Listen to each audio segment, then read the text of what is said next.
Si Police Colonel Romulo Albacea, ang amin pong Provincial Director sa Quezon, ay atin munang kausapin tungkol sa mga development na yan. Colonel, magandang gabi po sa inyo, si Henry Uriere.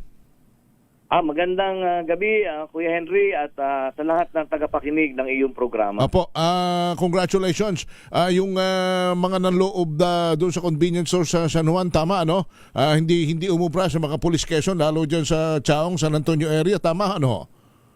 Yes, Kuya Henry. Alam niyo po, dahil sa sunod-sunod na pangyayari ng mga uldapan ng mga Alphamart, pinili natin na pinaghandaan talaga natin ito, Kuya Henry. Kaya during that time na nang hold up sila sa bahagi po ng San Juan, Batangas, ay nakaprepare. Prepare yung tropa natin dito sa lalawigan ng Quezon. At ito bang bagay na ito, although may mga checkpoint naman na kayong inilatag, magdadagdag pa kayo ng checkpoint, police visibility, lalo na ngayong may mga ganyang pangyayari? Yes, Kuya Henry. Actually, maximum deployment tayo and lahat ng mga convenient store binabantayan natin. At alam naman natin dahil siyempre, may mga 24 hours kasi ng mga convenience store like yung 7-Eleven, some of the Alphamart. Kaya tayo talagang binabantayan natin ito. At from time to time, nagde-deploy tayo ng mga intel personnel natin dyan sa mga establishment na yan. Oy, maganda yun ha, yung mga convenience store na halos pagkakaisang kilometro ay meron. Maganda yun kasi yun ho ang takbuhan lalo ng ating mga kababayang sa kanilang mga immediate po na bilihin. So ito, pababantayan na ninyo ito at pinamamanman na ninyo ito 24/7. Yes, Kuya Henry. Alam niyo po, kahit medyo mahirap, medyo mabigat on the part ng PNP dahil alam niyo naman po, limited ng ating personnel. But sinisiguro natin na mabantayan natin ito. Katulad nga po nung nangyaring inkwentro, so talagang pagka-report na may na-hold up sa bahagi ng San Juan, Batangas, naglatag kaagad tayo ng mga checkpoint dito sa ating lalawigan. And inkwentro natin dito sa bahagi ng Barangay San Agustin sa Chaong at umabot ng Barangay Puri ng San Antonio, Quezon. At hindi sila nakaligtas. At but aside from that, Colonel, sunod-sunod din yung mga huling malalaki natin sa droga. Mayroon pang nung isang araw, pinalutang sa dagat pero naamoy din ng inyong mga tauhan. Yes, kaya Henry, yung may sinusubaybayan pa rin tayo na mga dinadaong dito sa atin na mga cocaine. And part ka ng programa ng ating minamahal na Governor Dr. Angelina Yelenta na binigyan niya ng mga insentibo yung ating mga fisher folks. Upang sa ganun, kapag may mga nagdadaong ng mga illegal na kontrabando, i-report po kagad sa ating kapulisan. At ngayon, kasi nga ay marami tayong mga pasyalan dyan sa Quezon, kaya rin namin na kayo natawagan. Maraming mga puntahan dyan, masasarap maglakbay dyan, lalo sa ating mga beach resorts dyan.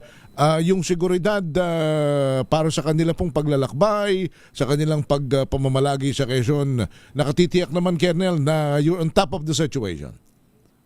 Yes, Kuya Henry. Tayo naman, sabi nga, kahit mahal po ang crudo ngayon, nagsagawa po tayo ng isang proyekto natin, itong mga pulis natin na nakabike.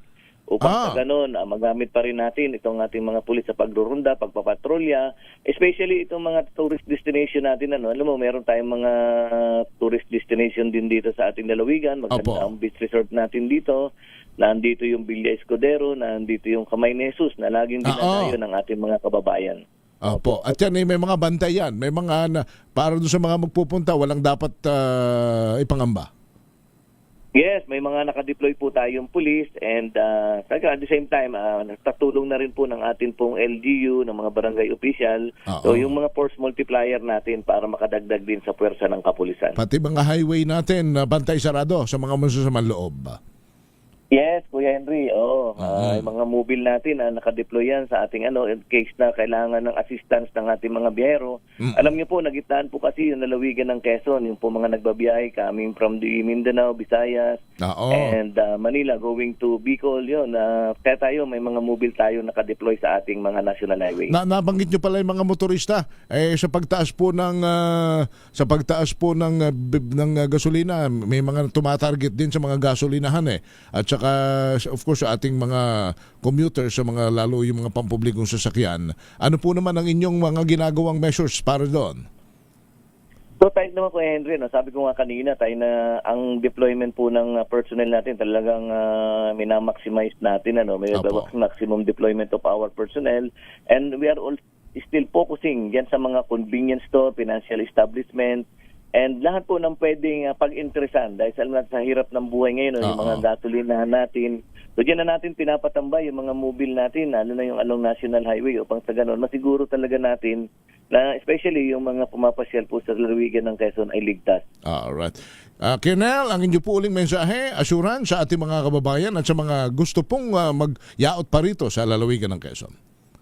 So una, maraming salamat Kuya Henry sa pagbibigay ng pagkakataon, at ako po bilang Provincial Director ng Quezon ay nakakasiguro po ang ating mga kababayan na papasyal po dito, and sabi ko nga hindi natin ito magagawa without the support ng community. So tayo tulong-tulong po tayo upang sa ganun maproteksyonan natin at mapangalagaan ang ating pong lalawigan. Muli po, magandang hapon at maraming salamat. Alright. Si Colonel, salamat ng marami po sa inyo. Mabuhay kayo.